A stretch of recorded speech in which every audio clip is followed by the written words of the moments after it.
Every day, commuters lose hours, income, and certainty. Not because traffic exists, but because the system designed to move people is failing. Urban transport in Ghana, whether government subsidized or by private hands, is an economic and social constraint. Elsewhere in Africa, where cities face worse congestion or fewer resources, people are still moved more reliably. In this edition, we ask why Ghana is struggling and what must change.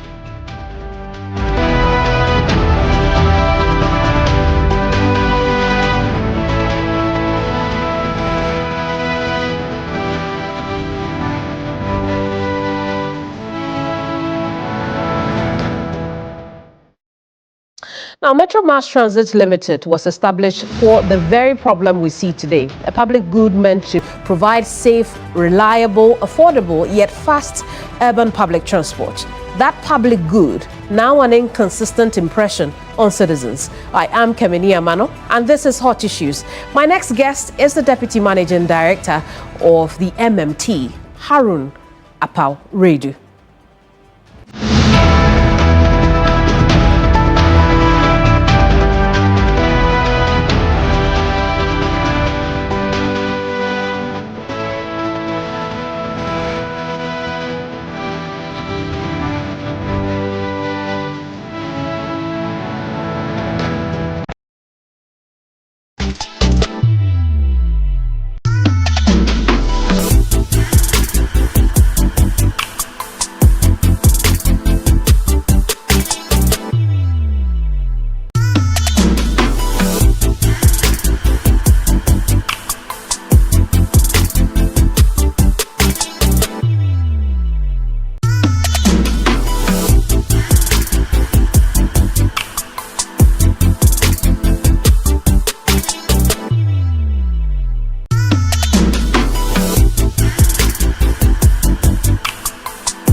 on it? Thank you very much to our cherished viewers. I think I will state the root cause of what we are going through to about 2 or 3 thematic areas that we need to consider. The first one has to do with regulation. You know, as it stands now as a country, we all know that Greater Accra today is the most populous region in Ghana. And obviously, we must also plan our transport system in line with population growth and human attrition. As it stands now, I think that we've gotten to a stage whereby we need to be speaking to the Ministry of Roads and Highways to have a dedicated routes earmarked for operations of public transport systems like Metro Mass, just as is happening elsewhere or in the most advanced countries. Whereby when dedicated routes are allocated to, so to speak, the operations of Metro Mass. Now, we are in a global era, we are in a technological area, whereby, you know, you can even buy your ticket online, you know, and route points are displayed online. So commuters and passengers do not necessarily have to go and queue.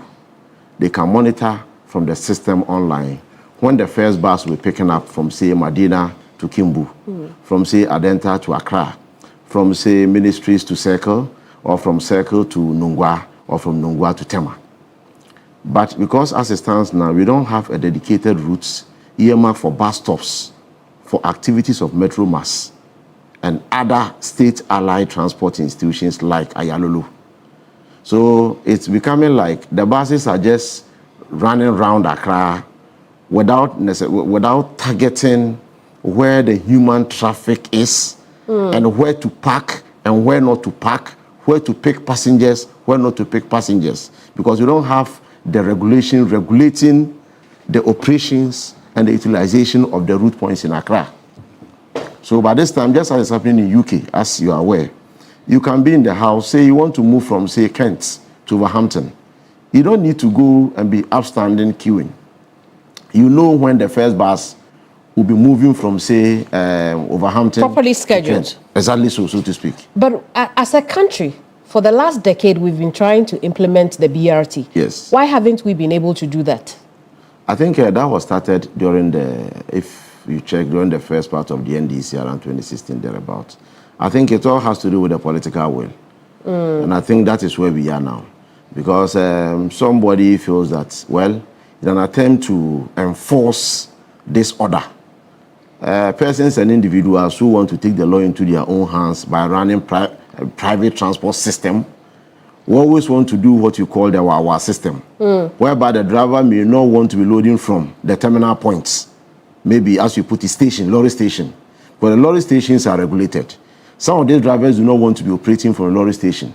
They may just want to be running around the streets, take advantage of the innocent persons and individuals who are for some reasons are stuck looking for the next available car to move. So it all has to do with enforcement, because somebody may think in doing so, those drivers may grow common hatred or a common position against the government. So I think we've got into a situation because there will be a cheaper option. Exactly so. Which would have been the MMT. Exactly so. I see. And so political interference in the work of the MMT is what has rendered it what it is today. And again, I told you it's about 3 thematic areas. The other aspect has to do with management. Okay. As we speak, my dear, let's take our viewers a bit into historical account. As you are aware, Metro Mass was established by an Act of Parliament in 2003. But it is also important to state that Metro Mass was birthed out of then defunct OSA. So when OSA was liquidated, OSA transferred their titles and properties to Metro Mass. That's correct. And those properties became the foundational pillars for the smooth takeoff of Metro Mass. So when President Kufuor began Metro Mass from 2003, expanding from 2003 to 2008, our fleet level then was about 1,000 plus. By 2009, when first NDC took over, NDC first part took over about 555 operational buses. Now, from 2009 to 2016, NDC augmented our fleet level with about 600 plus. So by 2017, Metro Mass had about 1,100 buses. Out of these, about 600 plus of those buses were actively operational. 500 plus were at various levels of repairs. Currently, the last time when our appointment came in by first week, my boss, lawyer Kali Caesar, when he was appointed first week of March. Then we came in second week of March. When we took over, the reports that I reviewed, it was there that I realized that the current operational average buses of Metro Mass across the whole country is 115. 115. Currently, you are aware that the regional capital points in Ghana is 16. The district capital points in Ghana is over 260. Our population today is far bigger and greater than 20 years ago when Metro Mass was started. So as we speak, surprisingly, Kemi, we are routing the lowest ever fleet of buses in the history of the company. This is also the moment we are recording the highest ever revenue in the history of the company. Just last month, let me take you through this. Just last month. I see. How are you doing that? Great. You know, when we came in, His Excellency, the President of the Republic, John Dramani Mahama, gave us a performance contract of 3 months. That as quickly as possible, we should fully automate the activities of Metro Mass, especially our revenue mobilization, just to remove the hand-to-hand contact, the pilfering, because those hand-to-hand contacts gives room for pilfering, leakages, stealing, and all those.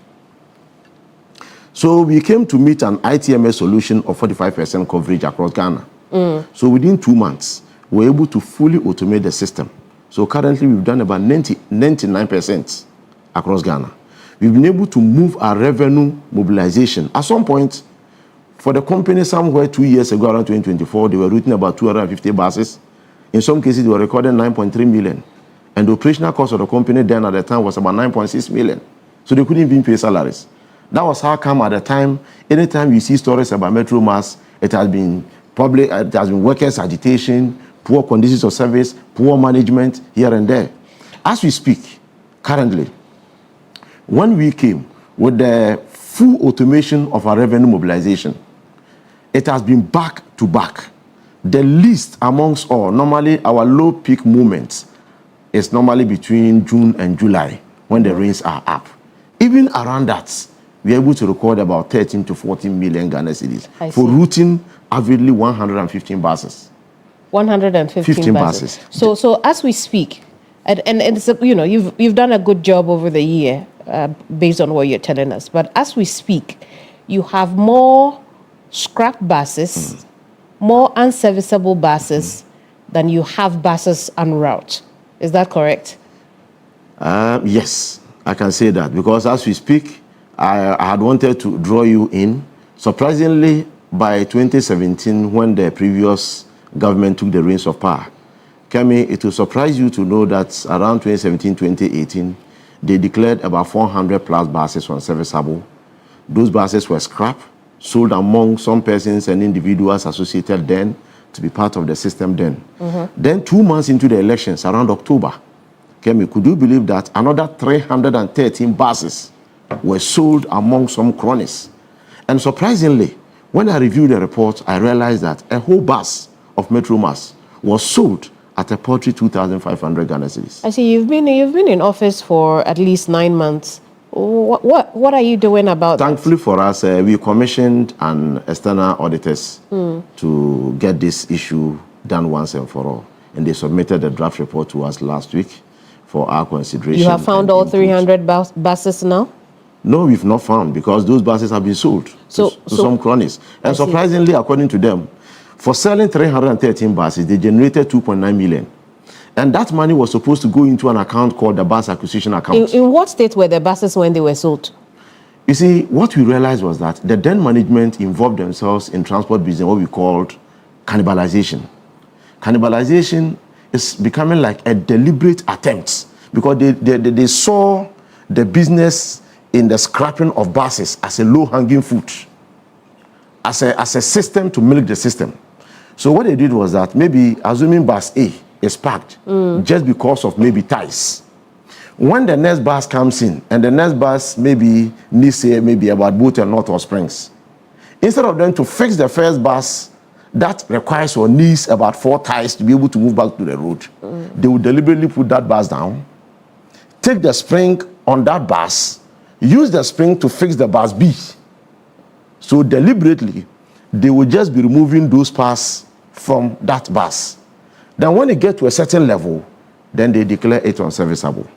And when they declare it unserviceable, then they call somebody to buy the bus, say maybe at 2,500 official fee. Because all the parts have been taken off. Yes. You get me, official fee. So whatever happened behind the scenes is just behind the scenes. Do you have proof that things happen behind the scenes? No, but Kemi, how can you sell a whole bus? No, but from your own narration, yes, the important parts of the bus had been taken out to service other buses. Yes. And I suppose it's because we don't have a system that brings in spare parts for the buses we had bought. We have a system, but the system was deliberately abused. So what is the system to get in spare parts? You see, currently as we speak, we have a well-structured procurement arrangement. Formally, what we're having is that at the branch point, if I say branch, maybe in Kumasi branch, somebody can just put in a requisition that needed A, B, C, D, E of this spare parts. Nobody goes in there to check whether indeed those spare parts that they required, have those spare parts been used for the purpose upon which they were requested. That is one. Look, when we came as part of our nationwide tour around March, April, we went to Abreport Junction, only to observe that a whole bus was packed. 3 of the buses were packed, just because of one bus needed just about 3 ties, the other one 2 ties, the other one just a spring. Then you ask yourself, why? What is happening? So to the extent that where I was just drawing you in before you brought this question, can you just imagine that since 2008, the conditions of service of our workers was in a sorry state? We were talking about worker welfare. Yes. Hold on, we'll get there, right? I mean, but if you have more broken down buses than actual buses that are on the road, I mean, can we still consider the MMT a transport company, or you're just a storage yard for junk? Not at all. That's why I said it all depends on management and the new face of handlers managing the place. But you have more junk than actual buses. Of course. But that is why it is so surprising to know that. So here's where I'm going with that. Yeah. This company was established to be a public good. Sure. So that you can provide safe, affordable, fast transportation for the Ghanaian people. Yes. But here we are today, you have more broken down buses than actual buses on our roads. Yes. The impact of that, which I have seen, is that your intracity activity has reduced. Is that correct? It has reduced because the purpose upon which Metro Mass was established, the key purpose upon which Metro Mass was established, was to serve the underserved communities. And we were given another opportunity to do intra-transport service. So if you look at it... No, one did not come before the other. It came together that this is what you're supposed to do. Of course, but the main mandates of us as a company is to serve the underserved communities. If you check, even the buses that we route, those buses are not fit for intra-transport services. If you talk of intra-transport services, those are the EV buses that we are currently having, just about 10 of them, but as you can see. We've always used, the buses as we know them for intra-services. That's why we call them the Kufuor buses. So what are you telling me? No, I'm just saying one did not come before the other. Those objectives were put down during the establishment of the MMT. Yes. My point is that you have abandoned that work of intracity activities, focused on intercity activities because it makes you more money. Not necessarily. You see, that's why I told you, over the period, we were doing both intra and inter. But within the last 8 years, if you look at the kind of purchases, the kind of acquisitions they did, there was, like you put it, whether it was deliberate, whether it's to shift from the core mandate of the company. How can you tell me you imported buses called Daewoo buses, my dear? And those buses came, first of all, without boot and nut, without spiners, no spare parts, and those are purely electronic buses. You know, electronic buses do not do well on most of our routes because you know we used to have challenges with our routes. And when cable A and cable B knocks its heads, obviously the bus will go aground. And those are the buses you see at the head office. Currently, it is not about funding. We have enough funds, but getting the required spare parts is the problem. We are currently having just 2 persons or 2 individuals or vendors who occasionally gives us some of these spare parts. Those individuals or vendors will have to come to the yard, look for the broken parts. In some cases, they will have to travel with the broken parts to Korea just for the manufacturer to remold that broken parts. When those parts are given to them and they bring it back, in some cases, those spare parts cannot fit the buses. And that is the sorry state of it. So that's why I said, so currently, if you look at the buses that we are fleeting, if, even as we are doing, we are spending so much and we are losing so much because the nature of those buses were not meant or were not designed, were not manufactured to respond to intra-city transport services. Unlike what used to be the case during the days of President Kufuor, during the days of Mills Mahama in 2016.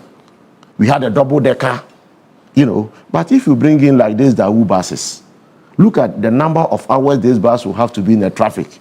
And these are intercity transport buses. What's the nature of the bus you are bringing in? Currently, let me also say thank you to His Excellency the President. The President is committed to retooling our company. As you checked somewhere last month, myself and the Deputy Minister and my boss, the Deputy Minister led government delegation to Cairo to have a look at the final branding of the Isuzu buses. And those Isuzu buses are 29-seater. The Isuzu buses compact is about 300 buses. The first, in fact, the supply system has been staggered. So the first phase will come in by last week of February, first week of March. Hopefully, His Excellency the President will commission those buses into operation and it will be handed over to Metromas. Then by June, July, the next phase of 100 bus, making 200 will come. Then the last one, completing the 300 compacts, that we are expected for the last phase to arrive by September, between August and September. Aside that too, we are also bringing in the Toyota Hiace and the Toyota Coaster buses. Right. Those are 15 and 19, so those are 15 and 29 seaters. Those buses to the Toyota Hiace is coming in with about, the quantity level is about 200. Then the coaster buses are 100. As you can see, Kemi, the transport space has evolved. Today, when you go to most of our terminal points, you can go and put a long bus at the terminal points. It takes, in some cases, more than 1.5 hours, 2 hours for that 50-seater bus to be fully loaded. Yeah, well, it depends on where it's headed, but let's take a few steps back, right? When you bring these buses in, then what? When we bring these buses in, the purpose of bringing these buses, first of all, is to retool the company. Because as it stands now, Kemi, we're supposed to be routing about 385 routes, including all the other identifiable routes in Greater Accra. But because our fleet level has gone all-time low, we are unable to route across Ghana. Currently, the whole of Ahafo region, we are not routing. From Achirinsua, Bechem, Gos, Umem, that stretch we are not routing. If you take the northern part of Western region, around Sefi, Asanwesu, Budi, that enclave, we are not routing.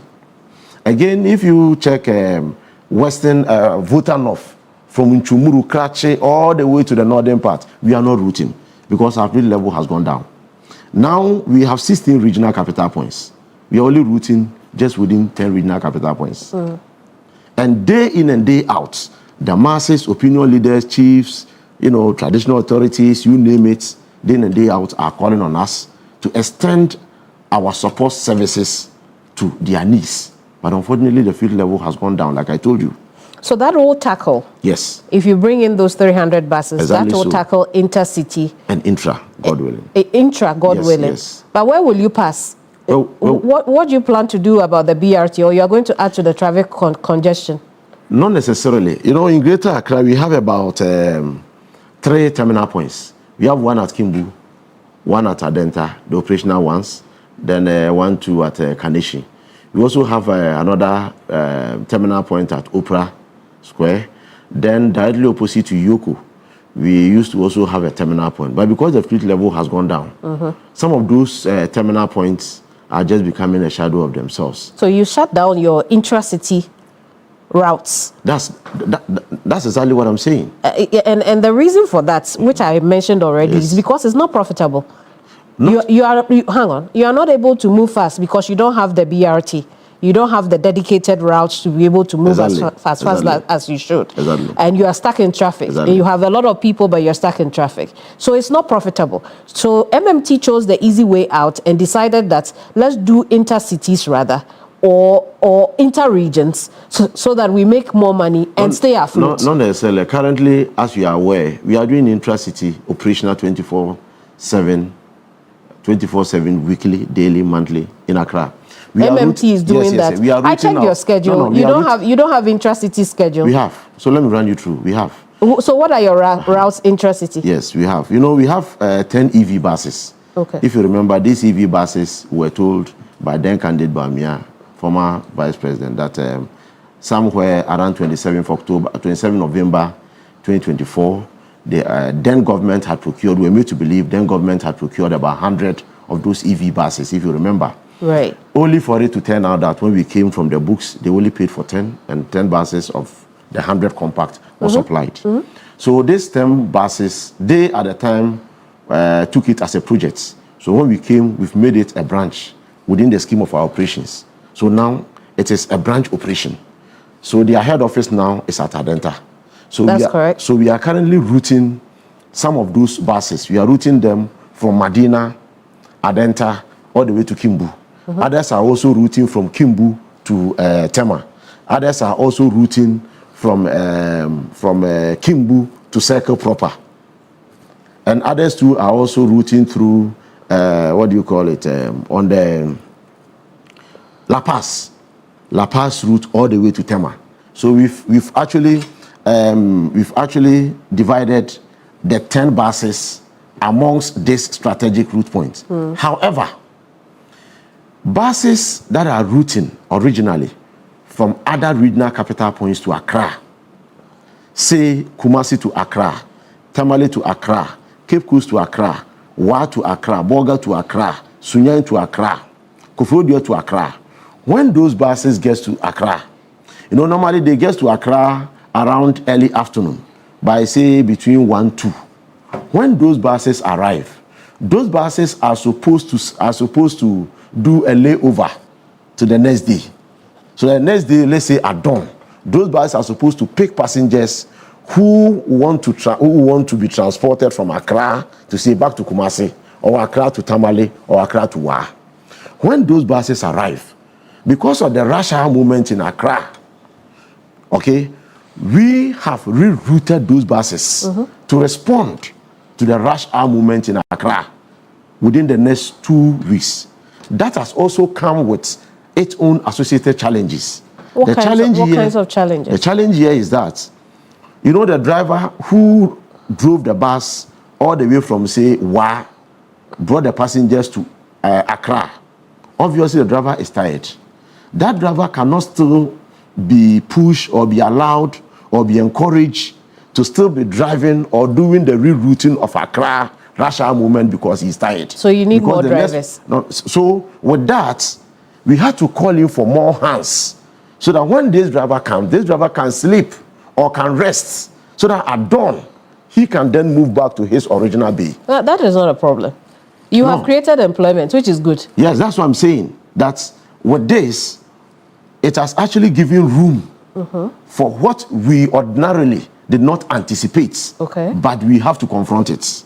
All right. You understand me? So when those buses come in, we reroute them to be able to respond to the rush hour movement in Accra. So currently, we are doing some of those buses. You see some of those VDL DAF buses. We're doing some from Kaneshie to Kaswa.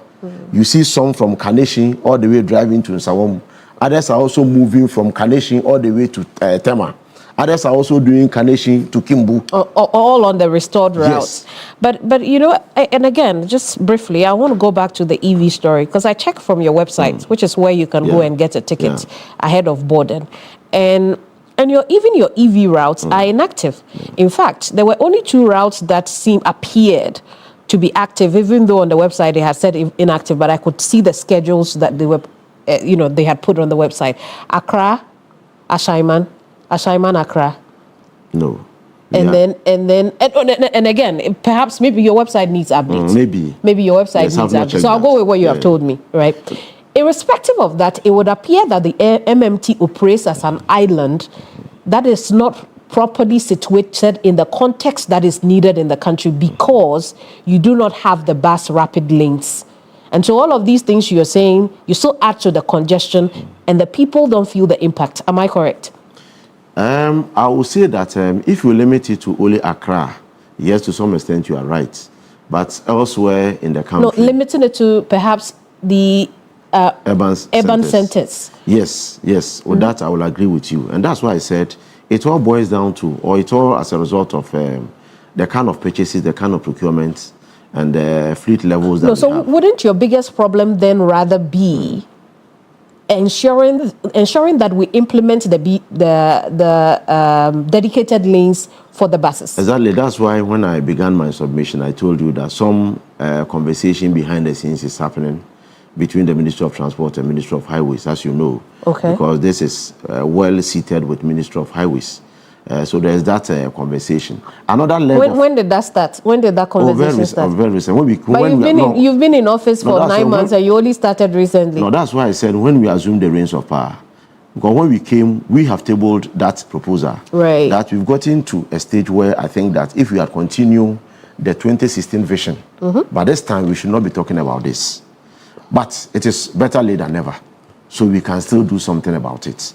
So I know for a fact that some conversations is underway, and it will sit well with the arrival of the new buses, right, which are coming. That is why I am telling you. Which is only March. Exactly. So you think that by March we would have the dedicated lanes? That is our hope. For a short period in history, we did have the dedicated lanes, and it worked well. Yes. And you think that by March we'll have the dedicated lanes again? And Kemi, one of also the reasons why the BRT system at the time, after 2016, couldn't see the light of day, like I told you, has to do with the political will. You know, elsewhere in the most advanced countries, even when you are driving yourself, you get to a certain point, it is mandated, you have to park your car and join the next available public transport system to wherever you are working or your workplace. So that's why I said we need to sit down as a country, even though that conversation is ongoing.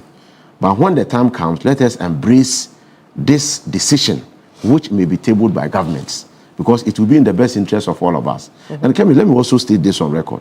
You see, when we brought in those traditional buses, ordinarily, routing outside Accra, but we had to be routing them to meet this rush hour movement as I talked about. We did a study. We placed about 3 buses around Medina Adenta, the 50-seater. Kemi, within the twinkle of an eye, the bus was full. The 3 buses were full. Those buses were moving straight all the way to Accra Central.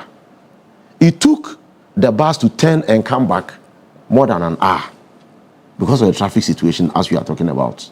So if we check, look at the number of persons and individuals who are driving by themselves, driving their own cars. But when you get to the most advanced countries, at some point you have to park your car and join the next available public transport. And I just want to plead that when we get to that level, the public should bear with us so we can develop the transport space. Another proposal that I have shared on certain quarters has to do with, we've gotten to a stage where we currently need what we called a National Transport Authority. A National Transport Authority. Why do you think we need that? With the reason being that, as it stands now, Ayalolo is a public transport system, right? But Ayalolo is not under Ministry of Transport. Ayalolo is under Ministry of Local Government. Metro Mass is under Ministry of Transport. STC is under Ministry of Transport. You cannot have 3 strategic state-allied transport companies sitting separately in the books of 2 separate ministries. We know that in Ghana, everything about transport should have been under Ministry of Transport.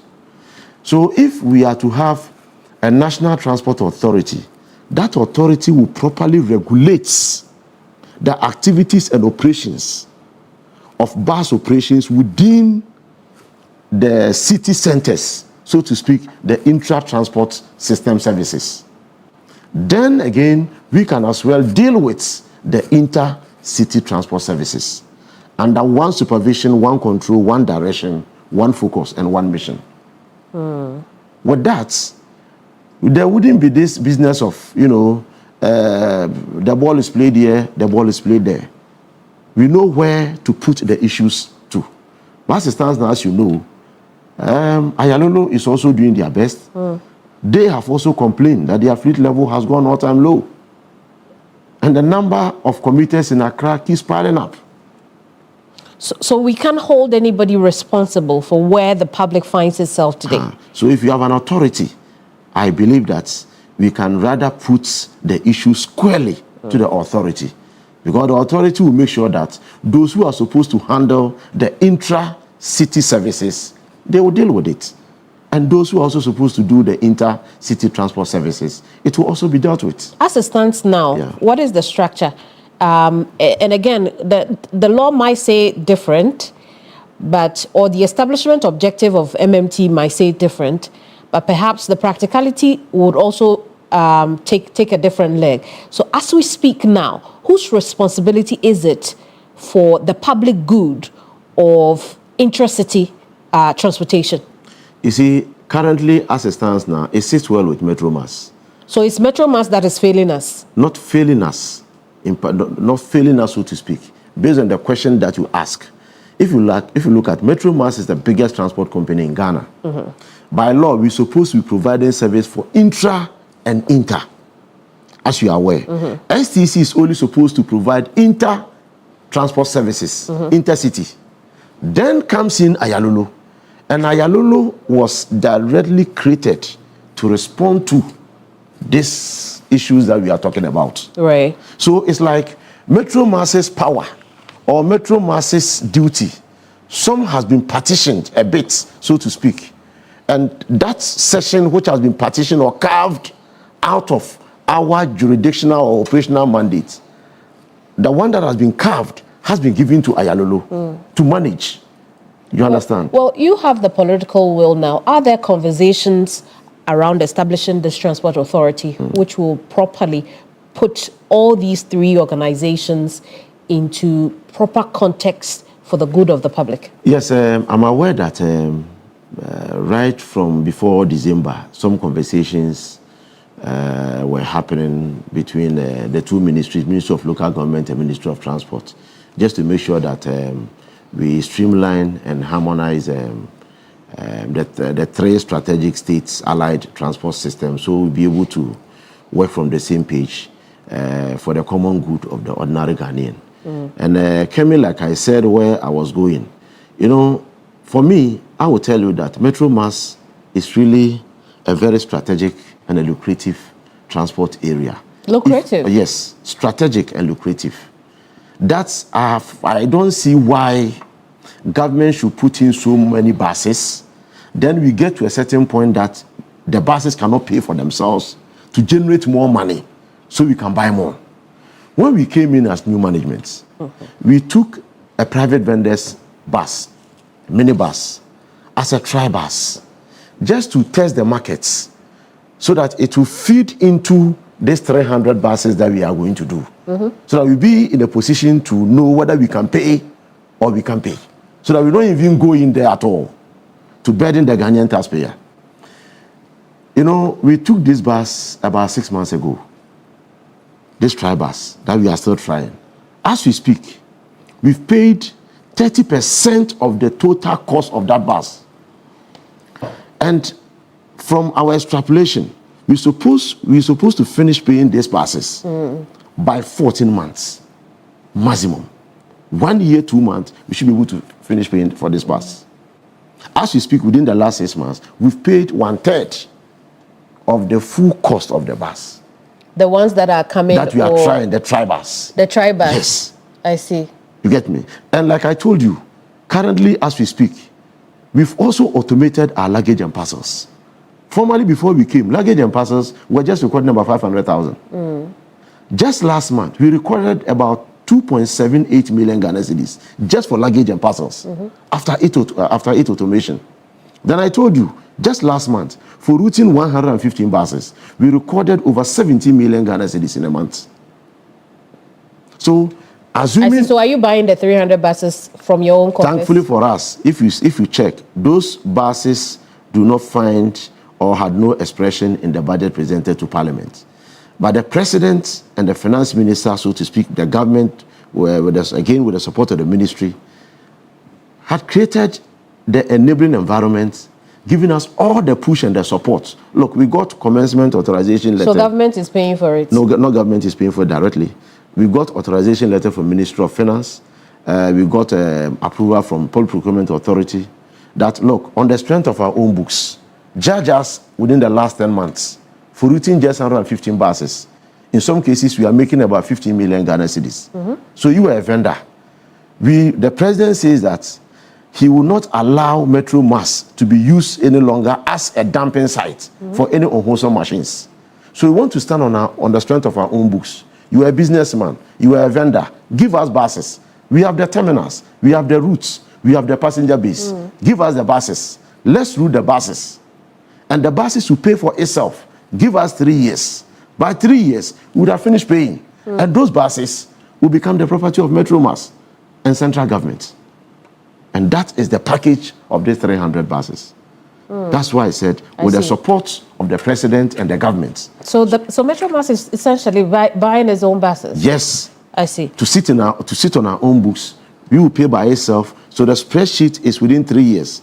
And two, one good thing about this deal again is that the vendor is supposed to insure the buses comprehensively for the first year. So the first year, Metro Mass will not be held liable. We are not paying anything. And this deal did not come with any LC, no bank guarantee, no insurance guarantee, nothing. Just on the strength of our own books. And we got a letter of comfort from our bankers. And that's all. The same applies to the Toyota Haze and the coastal buses. So government really gave us the push, gave us the support and the enabling environment. That look, I'm giving you this commencement authorization notes with the support of Public Procurement Authority, with the support again with our board and management. Go ahead, because you have tried the trial bus. And the trial bus within the last 6 months, you've even paid 1/3. I see. Just a few more things just before we wrap up.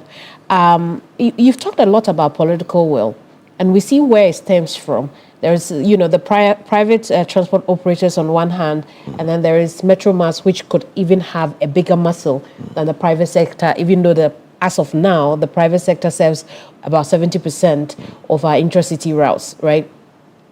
How do you expect government to maneuver that? In fact, how do you plan to maneuver that relationship with private transport operators, the Metro Mass Transit Limited itself, and then that political will that sits with government?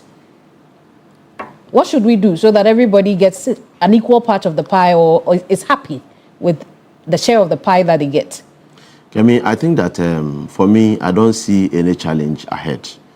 If we are able to sit around the table, and have a beautiful conversation. One, like you rightly put it, let me also state on record that His Excellency the President again has decided, or government has decided, they will, as part of the retooling aspect of Metro Mass, to give us some additional buses, different from the ones that are slated to arrive by March. With the question that you ask, GPI2 can be operating. First of all, GPI2 have, their terminal points. They have their own dedicated routes. You see, in our case as Metro Mass, places that are difficult to go, we are mandated to go by law. That's why I said we are supposed to be a pro-poor to serve the underserved communities. There are so many places that ordinarily GPRTU wouldn't go because of high maintenance, or the cost of high maintenance. Because they think that maybe those routes, first of all, they are not economically strategic. Secondly, those routes too, if you are not careful, the roads are bad. And by the time those buses are able to move to and flow, you have to subject your bus to the mechanical shop. I mean, essentially, you don't think that your existence threatens the GPRT? Not at all. But isn't that the problem? If there is no coordination between GPRT, MMT, and government, so that we can have a proper operation of a public transport system? Exactly. That's why if you check somewhere last Thursday or so, there was a meeting between central government here is Her Excellency the Vice President, and key players within the transport space.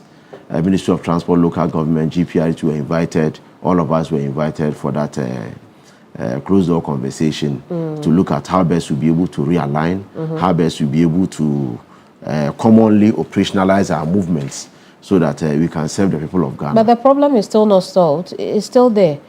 No, that's why I said the meeting just happened somewhere just last week because of what you said. So I understand that. What I'm saying is that despite all the efforts we heard about last week, yes, the problem persists. Why? You people couldn't find an immediate solution to the problem? No, I think, to be fair, I think the problem is getting solved day by day. Because, like I told you, we had also pushed our technical department. As I talked to you, just yesterday, Saturday, I was at the office at the technical department. They've pulled about 10 buses. They've also promised us from yesterday to Friday coming, they will be able to pull another 10 buses from the mechanic points. And those 20 buses are coming to augment the already buses that we are fleeting in Accra, just to be able to, ease down the pressure and the challenges. You understand? So this week we shouldn't expect to see the this week long queues and people jostling for. This week I think there will be a massive improvement over the past. And Kemi, let us also state it well, because it's like at some point we are missing the points. You see, can you just imagine? Let's ask ourselves. Are people queuing around East Legon? Are people queuing around, say, Banana Inn? Are people queuing in around, say, Dansoman areas and co? The rush hour movement, for me, is as a result of the performance of the economy and the government. Look, I took an people in Legon too are not getting transport. No, I'm coming. You must have heard about the Ayawaso West Wagon MP who has decided to Dumelo. find buses for his constituents. No, there was that collaboration. We had that collaboration. No, but the point I'm making is that your example does not hold. No, it because holds. Even people there are also struggling. No, just hold on. Okay. That's why I said it holds. Okay. Has to do with, if we take it like maybe Legon or Pongulu, okay, our bus can get to the Pongulu points, but the rush hour movement, the heat at say Medina, the heat at say Kimbu, the heat at Accra proper, the heat at Abusu Kain, and what have you. I took an operational tour to Accra proper, so to speak, Antamanto. Despite the rate at which people are buying, people are selling. And because... So economic activity is good. I want us to go quickly. You talked about the audit of those 300 buses. Yes. Over the years, we haven't seen anybody held responsible for what happens at Metromas. Obviously, the new administration wants to do something different. And by that, I mean you and your boss want to do something different. What are we going to see happen in terms of holding people responsible for the decay? You see, the kind of, let me say, crime that has been perpetrated at Metromas, for me, I have said it on so many platforms that should not be swept under the carpet. We shouldn't just gloss over. Other than that, we are just doing disservice to the people of Ghana. Can you just imagine around 2018, workers' deductions were made on their pay slips, the monies never reached the service providers, contributions to SNET, Glyco, since 2018. The company was not paying. Salaries were in arrears of 3 months. The last time our workers were appraised was just around 2016. As we speak, we are paying the arrears of 2018 and paying the arrears of and current as well as interest. As we speak, we have also cleared the 3 months arrears. As we speak, we've increased the salary of our workers, the critical staff by 25%, senior staff by 20%. So like I told you, the auditors have completed their draft reports. They submitted their draft reports just last week. I have a copy, and others also have a copy. We're supposed to review it by the close of this weekend. By next week, it will be fine-tuned, and I believe that they will submit the report to us, and we will upscale it to the authorities that be for some prosecutorial action to take place. DMD, thank you so much for talking to us. Thank you, Kevin. Harun Appel, Redu is Deputy Managing Director of the Metro Mass Transit Limited. He's promised a better week as far as public transportation is concerned here in the capital city. Let us know how that goes. This is Hot Issues. I'm Kemeni Amano. I'll see you same time next week. Bye-bye.